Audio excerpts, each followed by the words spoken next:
እንደ አውሮፓውያን አቆጣጠር በ2006 ዓመተ ምህረት በቶምብሪጅ ከተማ ትልቅ ዘረፋ ተካሄደ። በዘረፋውም ከ53 ሚሊዮን ፓውንድ በላይ ተዘረፈ። ፖሊስም ዘራፊዎቹን ቢያገኝም የተዘረፈውን ገንዘብ ግን ሊያገኝ አልቻለም።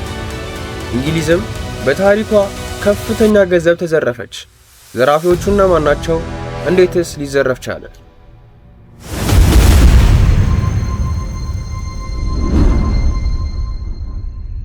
ዘረፋውን በሴክሬት ዲፖት ውስጥ ተካሄደ እና ይህ ቦታም በአገር ውስጥ የብዙ ብር ማከማቻም ነበር። ዘራፊዎቹም ወደ ባንኩ ዳይሬክተር ቤት በመሄድ የዳይሬክተሩን ቤተሰቦችና እሱን አገቱ። ከዛም ወደ ማከማቻው አብረው እንዲሄድና በዝርፊያውም እንዲያግዛቸው ነገሩት። በሐሳባቸውም ካልተስማማ ቤተሰቡን እንደሚገሉበት አስፈራሩት። ከዚያም ከባንኩ ዳይሬክተር ጋር በመሆን በሶስት መኪና ወደ ካሽ ማከማቻው ሄዱ። በሩ ላይም እንደደረሱ የባንክ ቤቱ ዳይሬክተርና አንድ ሰው በመሆን በሩን ለማስከፈት ሞከሩ። የባንክ ቤቱን ጠባቂ ዳይሬክተሩን እንዳየው ወዲያውኑ በሩን ከፈተ። በሩ ሲከፈትም የተቀሩት ወንበዴዎች መሳሪያቸውን በመያዝ ወደ ውስጥ ይገባሉ። ውስጥም የሚገኙትን ሰራተኞች በማስፈራራት እዛ የሚገኘውን ገንዘብ በሙሉ ወደ ትልቅ መኪናቸው ጭነው ከአካባቢው ይሰወራሉ። የዚህ ሰውዬ ስም ላይቲንግ ወይም ደግሞ ሊሙራይ በመባል ይጠራል። የሚኖረውም እንግሊዝ ውስጥ ነው። 27 ዓመቱ ነው። የሚሰራውም የዩኤፍሲ ቦክሰኛ ነው። ብዙ ውድድርም አሸንፏል። ነገር ግን አንድ ችግር ነበረበት። ብዙውን ጊዜ ከሰው ጋር ይጣላል። በዚህም ብዙ ጊዜ ሊታሰር ችሏል። ግን ከእስሩ ሊማር አልቻለም። አሁንም ድጋሚ ይጣላል። እንደ አውሮፓውያን አቆጣጠር 2005 ላይ ከጭፈራ ቤት እየወጣ ሳለ ምክንያቱ ባልታወቀ ነገር ይደባደባሉ። ድብድቡም ከባድ ነበር። ለዛውም በግሩፕ ነበር። በድብድቡም ላይ ላይቲንግ ድንገት ይወጋል።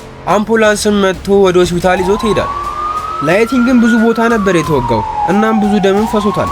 ዶክተሮቹም እሱን ለማዳን እየሞከሩ ነበር። በድንገትም ልቡ መምታት አቆመ። ዶክተሩም በዲፍሌተር ሾክ ወደ ህይወት ሊመልሰው ቻለ።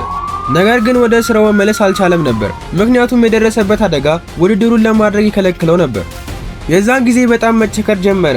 ምክንያቱም ስራ የለውም፣ ገንዘብ የለውም፣ ምንም ነገርም ሊያገኝ አልቻለም። የዛን ሰዓት ቁጭ ብሎ ማሰብ ጀመረ። የመጣለት ሐሳብም ባንክ መዝረፍ ሆኖ ተገኘ። የሚያውቃቸውንም ጋንግስተሮች ሰብስቦ ስለዚህ ፕላን አናገራቸው። እነሱም በሐሳቡ ተስማሙ። ባንኩንም ለ7 ሆኖ ለመዝረፍ ተስማሙ። ለመዝረፍ ያሰቡትን ባንክ ቤት ካሽ የሚያስቀምጡ ሌላ ቦታ ነበር። እሱንም ማጣሩና ተሰብስበው ፕላን ማድረግ ጀመሩ። ላይቲንግም በጣም ታዋቂ ስለነበረ ፊቱን ለመቀየር ሜካፕ አርቲስት ጠሩ። ሜካፕም ተሰሩ። ከዛም የፖሊስ ልብስ ለብሰው የባንክ ቤቱ ማናጀር እስኪወጣ ጠብቀው በመኪና መከተል ጀመሩ። ወደ ቤቱም ሲገባ ጠብቀው ተከትለውት ገብተው ቤተሰቡን ማስፈራራት ጀመሩ። ወደ ካሽ ዲፖቱም ይዘውት ሄደው ዘረፋውን አካሄዱ። የእንግሊዝን ፖሊስ ከባድ ምርመራ ጀመረ። ምክንያቱም እንግሊዝ ይህን ያክል ገንዘብ ተሰርቃ አታውቅም ነበር። በምርመራውም አንድ ቀን ላይ ለፖሊስ መረጃ ይሰጣል። ስለ ዘረፋውም ነበር። ዘረፋውም ያቀደው ሊሙራይ ወይም ደግሞ ላይቲንግ እንደሆነና ፊቱን የቀየረው በሜካፕ እንደሆነ ሜካፕ የሰራችውን ሰው ሳይቀር ሁሉ ነገር ጠቅሰው ነበር። ይህ ለፖሊሶች ትልቅ መረጃ ነበር። ይህን መረጃ የሰጣቸው ከወንበዴዎቹ አንዱ እንደሆነ ይታመናል። ፖሊሶቹም ይህን ለማረጋገጥ ወደ ሜካፕ አርቲስቷ ቤት ሄዱ። ከዛም ፍተሻ ማድረግ ጀመሩ። በፍተሻውም የላይቲንግ ወይም ደግሞ ሊሙራይ ዲኤንኤ ተገኘ።